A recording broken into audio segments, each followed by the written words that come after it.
no such thing as a team tool, right? A hacker tool. I think Blue Team can use most of those tools by themselves, and sometimes it doesn't have to be a Blue Team. It can be a network engineer using these tools at the same time. All right?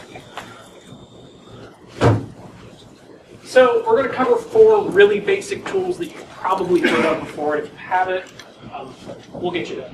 Right. So we're going to talk about Nmap, the network scanner. We're going to talk about Showdown, AircrackNG, and Pro. Right. Those are going to be the 4 quick things we're going to talk about. They're relatively little overhead. They're all free to use. Showdown, to a fault, it's free to use. But otherwise, these are all things that you can implement in your environment, or you can begin to implement. So let's talk about Nmap first. Does everyone here know what Nmap is?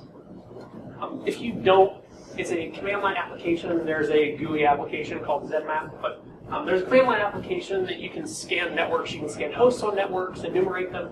Typically, if we're doing a pen test, right, if I drop into a network, the first thing I'm going to do after I kind of find my footing of where I am is I'm going to want to find the hosts in that network, right? So you're going to use Nmap to enumerate the hosts, find what services are running on it, et cetera, et cetera, et cetera. Right. Nmap has a very large scripting engine, a very large library of things you can throw at hosts via Nmap, and they can get kind of interesting, and you can spend a lot of time learning more and more and more about the software. However, for our purposes, we're going to use it to check firewalls. So network engineers are busy people. They're on networking, they're on Reddit and all that stuff throughout the day, but they're busy, right? So sometimes engineers are terrified to touch a firewall. In my position, you deal with many universities or K-12 institutions or what have you, and I deal with a lot of network engineers, and I say, hey, it looks like this is open on your firewall, and he's like, oh, we don't touch that. That's a bad thing. What do you mean it's a bad thing to touch your firewall? Well, the last time Ron did that, he took down the entire dorm, so he's not allowed to touch it anymore, and I really don't want to. Ah, that's the problem. Okay, so there's this huge fear of breaking things when it comes to firewalls. Or you just don't want to touch it because they don't take the time to learn these things, right? So let's use Nmap to check the network engineer's firewall configurations. And there's really easy ways to do that. This is smaller than I wanted it to be. I'm sorry, but I wanted to fit it all on one slide for flow purposes. So say your engineer set up this firewall. No, my connection moves. We'll just leave it alone and not touch it. Okay. Anyways, so your engineer set up this firewall. He's like, it's the most secure thing ever. Everything is locked down. You can only get to port 80 and 443 in the web server. I promise you. And you can't get to anything else. He's probably lying. He's guessing. Right. So how are we going to check that? First, you should probably trace route to a web server to get an idea of where you're going. So the introductory interview question we asked a long time ago used to be, if you scan a web server, what are you really scanning, right? So if you're going to a web server, what are you really hitting on the way there? If they're a company that uses something like Akamai to do their CDN, or if they're using a load balancer, or there's some weird things that can happen there. So just make sure you're actually getting to the web server you think you're getting to. Don't just point this at a domain name. Second, let's Nmap that web server, right? So let's scan the web server. So I broke down the arguments here, and by the way, so I'm a Python/shell scripting kind of guy. So you're going to see shell-style variables here. I'm sorry. Anyways, so what we have here is you're going to probe the open ports to determine the service and version info on that. That's kind of important for our thing, right?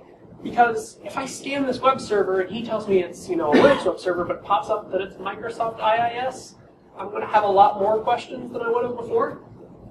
And then what we're going to do after that is we're going to use the sneaky timing template. So in Nmap, you can have different timing templates. It goes from either -T5 to 0. T5 is paranoid. Yeah, T5 is paranoid. T0 is insanity, if I remember correctly.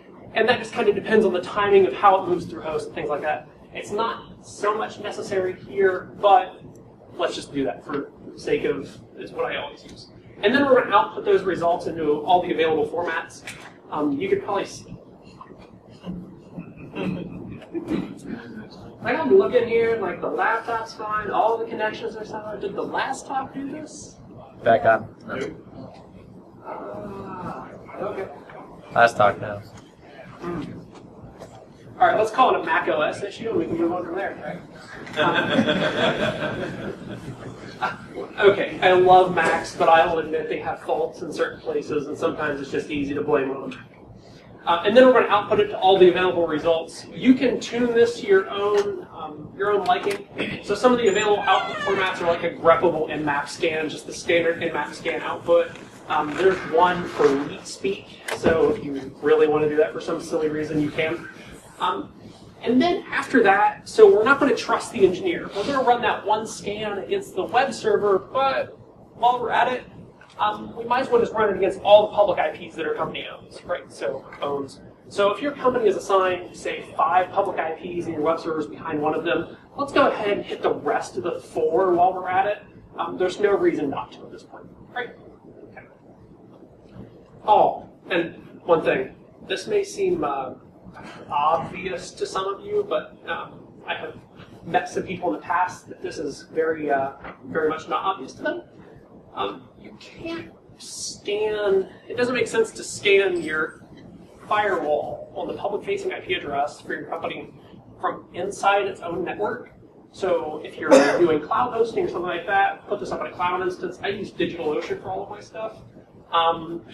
If you work from home every day of the week sometime, do it from home, something, get off of your company's network, because an attacker can be on your network, but typically they're going to start off anyways. Right? Oh, and if you use Amazon Web Services, make sure you sign up to pen testing for it. Otherwise, you will run an Nmap scan once, and then you'll get an email from AWS sending you a cease and desist letter. And you will have to call them explaining that you are but a nervous college student just trying to learn. And they still don't like it. It's almost like I'm speaking from experience. That's a really weird email to get as a 19-year-old that like hasn't found his place yet in the world, get a cease and desist from Amazon. Like, oh boy, here we go. Anyway, so I ran these really terrible Nmaps last night because I was like, I should put some real examples in. So let's hit them really quick. So we're just doing this quick scan, right? So the service scan, we're using that T4 timing, we're outputting it to the web server template. And let's just pretend like this is the web server you scanned. Your network engineer said he only has 80 and 443 available. The polygraph determined that was a lie. You have SSH open for some reason on this web server, everybody. You have DNS open for some reason, and now you're really confused.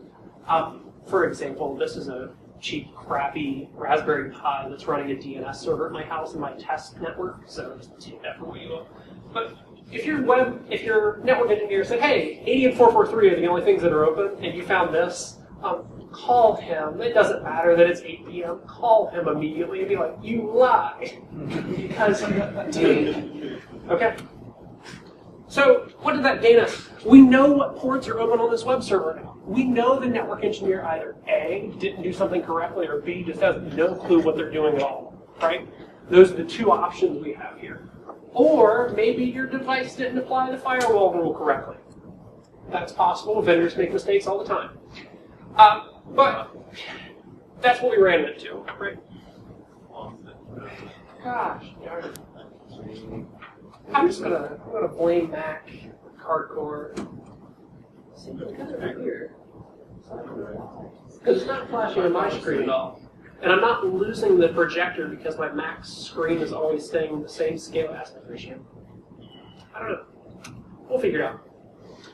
So nothing in life is certain except for death, taxes, and screwed up firewalls. Okay? So take that to heart when you're thinking about your own firewalls. I'm sure you trust your network engineers, but just hang in there, right? And I think, nope, not yet. So, we already discovered that the network engineer didn't do their job once, or they didn't do it correctly once. So how do we tackle this problem? Say you have really annoying web developers that always spin up new things. You have an engineer that can never make up his mind about what ports need to be closed and open. Or you just distrust everybody in your organization because you have a really thick tinfoil hat. Automate this, right? So something I haven't put on GitHub yet, but I probably should, is I have an Nmap script that runs with a cron job. And every half hour, I check the external IP address of the organization just to say, hey, is everything the way we expect it to be? And I'm only logging the differences from what I expect. That's really annoying. I apologize. So I'm only logging the differences, and the reason for that is it costs nothing to log this 10-line text file, but the less noise I can introduce into my own environment, my own mental environment, probably the better. So I'm only logging the differences or the deviations from what I expect on all of these things. Okay. So you can run this every 4 hours, every half hour, every 5 minutes if you're really crazy, up to you. But just automate this because you're not going to have time or you're not going to remember to go back and do this every day, every time a firewall change is made, what have you, right? And if you want to put this in a process to where the firewall has to be scanned, that automatically implicates you every time there's a change. I know some places, some organizations have a ticketing schema that when a firewall change is made, it has to be checked by the security group. Well, now that's something that you have to be drug away to do opposed to doing what you want to do. So that's awesome. But how do you discover what hosts are on a network? Just a preface to this, some organizations very much dislike the idea of scanning every device that comes on their wireless networks.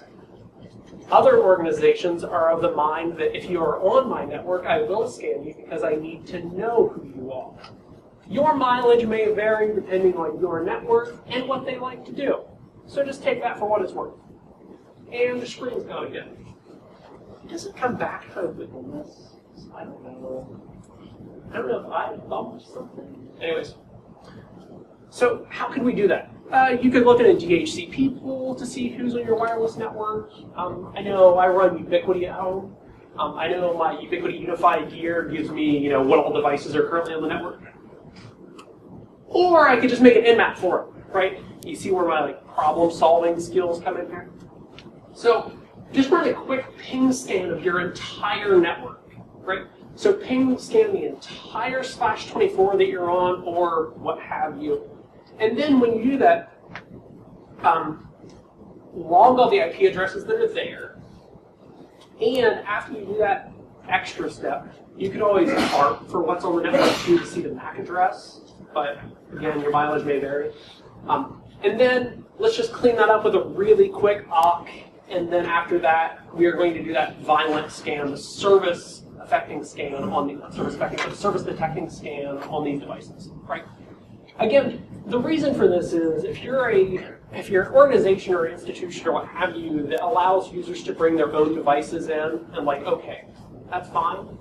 But if you don't have something like network segmentation set up, if I bring my laptop in and it's infected with malware and I just set it on the wireless network and now it can spread to everything, you have no idea that I was ever on your network. You just know, hey, this device was on there sometime, but you don't know what it was or anything. You don't know what services was running, what ports were open, what have you. This is a quick and easy way to detect, hey, there's this thing on the network that probably shouldn't be there. There's a lot of ports open. It's just really, really bad. Will that cause anything? 95% chance, probably not. But on the 5% chance it does, now you know what was on your network. Right? And this is one of those things where I try to include a GIF every couple slides. I couldn't find one that worked well for host discovery, magically. So I just put a dog there, so just hang in there with me. So just a quick example, again, just going through my test network at home. We're just doing a ping scan of all the devices, we're finding them, and then you get this beautiful output of every port that is open for each individual device, right? Every port, every service it detects, what have you. If someone, for some reason, is bringing a web server onto your network for some reason, that could happen, I don't know.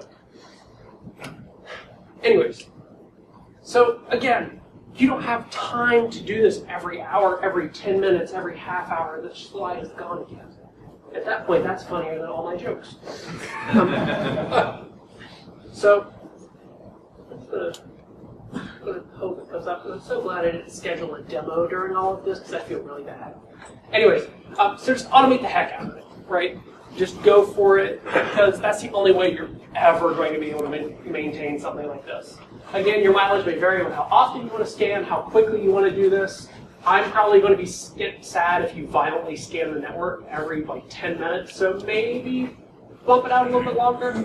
And again, This may depend on the processing power that you have behind the scanner too. If you just have a Raspberry Pi sitting on this network scanning it, you probably don't want to do this every 5 minutes, because if you have 200 hosts, it's going to take more than 5 minutes to scan all of them. So, getting out of the Nmap world. Does everyone here know what Shodan is? So, it's this really great search engine for the internet, right? You can go look up hosts, you can go look up the number of servers that are running memcached, because that's a thing now. Well, memcached has always been a thing, but now it's something that's being exploited for a 1.3 terabit attack on GitHub 2 days ago? Right? By the way, just to put that in perspective really quick, what 1.3 terabits of data per second looks like? Yeah. Anyways, a little bit more than your 100 megabit per second home connection. Anyways, so you can find the number of ant miners that are on the internet, the number of web servers, what have you. But we could probably leverage this for us. So back when I was in, I think it was junior high, Googling yourself became a thing. Everybody's like, would you Google yourself? Because you want to see what information's out there by someone with your name or what have you. How about you Shodan yourself, right? So when you get Shodan, you get this. You can make a free account, and it's limited to a fault. But if you pay for a premium account, which I don't know how much it is baseline, maybe someone else can tell me, but for Black Friday, I picked up a premium lifetime account for $5. And if you have a .edu email, again, free. So, Merry Christmas. But with this, you can do more precise searches. So you can do an org search. So say you are your Toys R Us, right? And you want to see what all is out there with your org's handle for some reason. Do org, : and then Toys R Us. I chose Toys R Us because I didn't think anyone from Toys R Us's network security team's here. So if you are, I apologize. Anyways, or you can do host in your web server, right? Your entire network block, if you have a /24 or something from your ISP or what have you. These are all scenarios that you can get into. And some of you are like, well, why would I ever want to do that? Because this is what the network sees. Shodan is constantly crawling the network. They're looking for hosts. They're looking for services running on these things. This is what the network sees. It isn't just what one scanner sees. It isn't what you think you see. This is truly what the internet can find about your devices that are on the network. And the screen's out there. So often what happens here is when we have someone do this or we do this for an organization, they instantly go, oh, I didn't even know that existed. Just similar to Dave's talk earlier, where it only takes one box you didn't know you had, and then someone can get in. That's pretty much it here, right? You're trying to find that one box that's public-facing that you have zero clue about. Or that service that's running. So again, my answer to everything in life, cron jobbing, right? So with that premium account, you can get API access to Shodan, and you can do some really intricate queries and things like that. So what I am going to show you is my copy pasta code from the Shodan documentation. The formatting is terrible, and it's in Python 2. So everyone should hate me for at least the next 10 seconds. Because I don't like Python 2. I learned Python 2 originally, and then I remembered that Python 3 was a thing that has to be in place by, is it 2019? 2019 or 2020, they're deprecating support for Python 2. Completely, I forget what it is, I apologize. Again, I just put dogs here because I figured everyone would be mad at me for writing in Python 2, and the formatting is, again, terrible. So this is that terrible, terrible, terrible thing, right? So I used a random DigitalOcean /24 with 256, so I didn't give you guys someone's server IP address. But otherwise, all we're doing here is we're import Shodan, because that's a thing you can do. Getting an API key, and then we're just running this really simple query against a host. So they have things like API host or what have you that let you get all this data, and then it just exports it in a standard text file or on your terminal or what have you. It depends on how you're running this thing, right? This could get much more intricate. The formatting could actually be correct, but what have you. But this works for the quick demonstration that I wanted for you guys. So this is the output you get, right? So running this against a real web server, this is what you would see or hope to see. Right? So you're getting all this data that the internet can see. It sees that I'm running HTTPS. It sees that it's running on Ubuntu. It's running Apache. It's giving you a lot of data that the internet knows about all of your devices, or the device that you selected for this scenario, right? So it would be interesting if you could do this against all of your hosts, and you can. The Python application just gets, or Python script, what have you, just gets bigger and bigger and bigger with every call, though, right?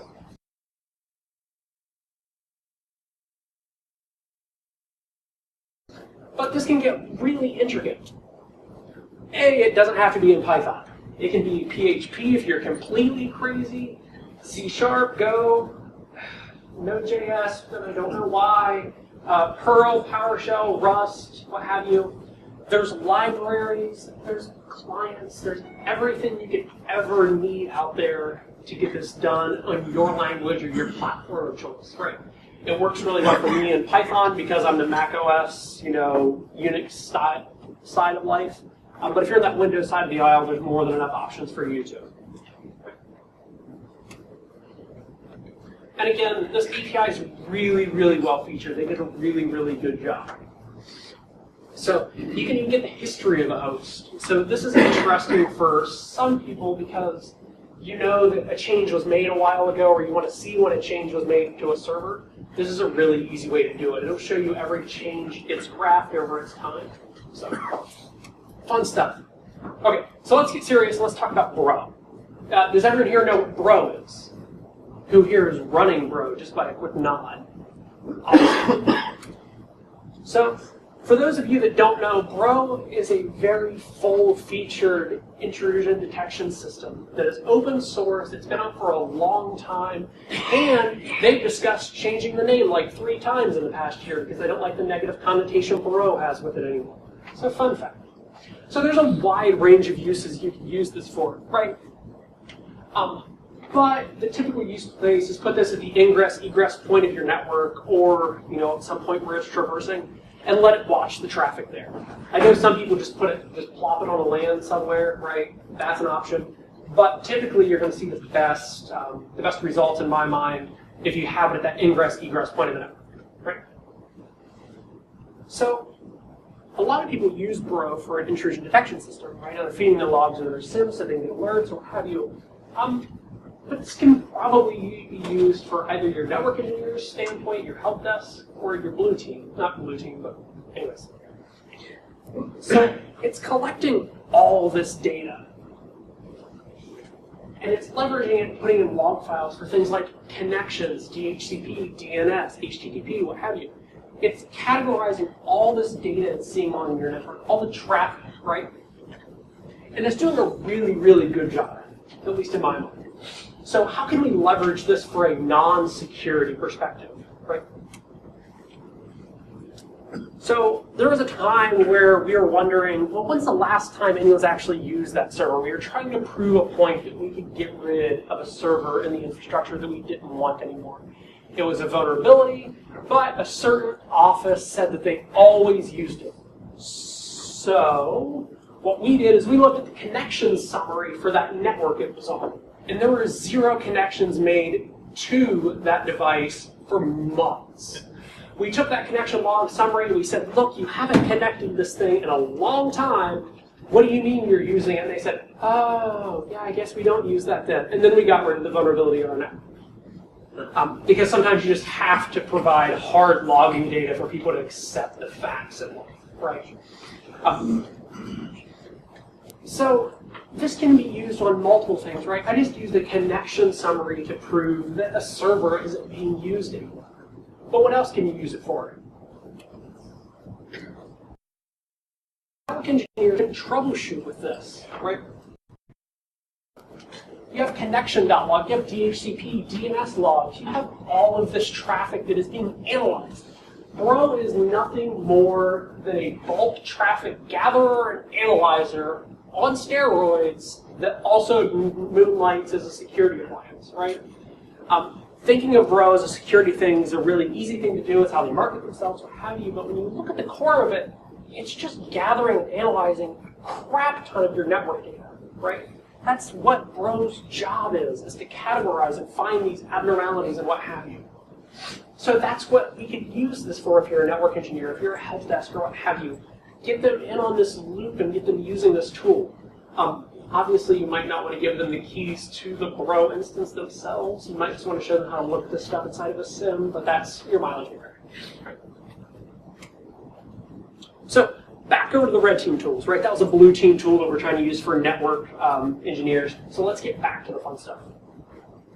So probably a lot of people's first forte into hacking probably involved the AircrackNG suite. Nod your head if you have used AircrackNG. Yeah, it was probably your first time on hacker forums too, because you couldn't figure out how to get that wireless card working. I've been there, don't worry. That was actually my, it was Jared Brennan's talk over web security. That was one of the things he said. Is like, isn't it so frustrating to get a wireless card working on Linux sometimes? I'm like, that was me last night. What are you talking about? I got this brand new alpha wireless card. I just could not get the driver working for the life of me. And I was like, this should not be this hard. Anyways, so the AircrackNG suite contains a lot of tools. Whether it be AirCrack itself, AeroDump, AirGraph, AirMon, there's a lot of options here. It's a fully featured suite of tools for wireless testing, right? But there's probably a blue team use for this too. So who has ever walked into their organization and you get the Wi-Fi pop-up on your phone that's like, would you like to connect to this network, and it's not the one that your organization owns? Yeah, it's a really cool feeling to know someone's just sitting inside your organization somewhere with their own access point. So we need to find this thing. How could you do that? Well, one easy way is to go look through the network logs, right, see where this thing is hiding. But if it's someone just running a wireless access point off their laptop and it's not connected to your network, how are you going to do that? So let's go find this thing, right? So use AirmonNG to set up your wireless interface. Again, this is one of those things that some of your people might be crazy about you doing and others not so much, so your mileage may vary. Anyways, so put your wireless interface in monitor mode, fire up AeroDump, and it'll show you this beautiful output that I'll show you here in a second that the screen will surely go out for when I try to show you it. And then you give it to the help desk intern and you say, go play hot and cold, right? It'll show you the power level of this access point. The higher the power level goes, the closer you're getting, the lower it gets, the farther away you're getting. Go find it, and they'll come back in a couple hours, tired, discouraged, but they'll have the access point in their hands. So this is just starting this interface really quickly with AirmonNG. Super simple. Some wireless cards you can't use AirmonNG yet. They haven't updated the tool to support it, so you have to use iwconfig, but again, your mileage may vary. So AeroDump, right? So this was in a pretty populated area. I took out the things that appeared to be last names in wireless because I don't know why you put a last name in your wireless device, but whatever. And I deleted out the one chunk from the BSides there. It doesn't really do anything for you guys, no, but it makes me feel a little bit better about having it up on the screen. So anyways, as soon as this pops back up again. So it gives you all of this information about each SSID that it's seeing, right? So if we wanted to go find where this Batcave was, we could do so by tracing the power of that device. And the closer and closer you get, the more confidence you can have, the more power you get, the more confidence you can get that you're getting closer and closer to it, right? Awesome. And if you find the Batcave, go on Twitter, tweet at me and tell me where it is so I can go talk to them, because I think it'd be really, really cool. Or they're just really weird people, right? So that's a wrap. We covered Nmap, we covered Shodan, we covered Bro, we covered AircrackNG, right? Some of this was a little heavier than others, but some tools are a little bit more useful for a blue team than others, right? So Nmap, we can manually check firewall configurations and manually find hosts on your own network, opposed to someone doing it for you. Or you can just automate it, use cron jobs, use scripts, use all these tools that you have in a Unix environment to automate this stuff for you. You're never going to automate yourself out of a job. Because if your boss is like mine, he has you automate yourself out of a job and then gives you more jobs. Right? That's how it's supposed to work. Okay, so Shodan. Get on there if you've never been on there before. Don't go to the IP addresses that have like admin on a webcam. That's probably illegal. But do check your own stuff. Shodan yourself. Shodan your own infrastructure and see what the internet knows about your stuff, right? Sometimes it can be a pretty interesting experience to be like, oh, that exists. Bro, if you don't have Bro on your network, find the pizza box that has a CPU in it hidden deep inside of a closet, get permission, and fire that thing up and put Grow on it. Right? Grow runs on a variety of Linux platforms. It runs on FreeBSD if you're into that. There's all sorts of options, but get this thing on your network. That way you can get the good log data that Grow can provide for you if it's configured and set up in the correct place in your network. If your network engineers don't want to use it, you will at least have this for if something happens, you can prove, okay, here's how it happened. Right? And then the Aircrack NG suite. This was just kind of the shoe-in, like throw-in toy of the group. But use this to find, either an evil access point that's pretending to be you but doesn't match up with any of the records you have, or if it's just a random rogue AP, go find that thing too. Right? This seems like an unpractical application, but I was working a help desk job long ago, and the network engineer was walking around with his Android phone trying to find a Wi-Fi access point. He was like, I can't find this thing. I'm like, that's because you're using a crappy app that someone made 3 years ago and probably shouldn't be on the Android App Store anymore. So we just ran a VM on my laptop with a really strong wireless card, and we were able to pinpoint it down to the classroom, and then we found the guy that had it in his desk, and we were like, hey, can you turn that off, please? Thank you. So otherwise, does anyone have a question for me or anything like that? Besides, why do I think that's Edgar Allan Poe? Is there any prep work you should be doing before running Nmap on your entire network? Is there any prep work? So you're not setting off alarms? Okay, so there's a couple things, right? A, is your security department going to notice that you're running Nmap scans?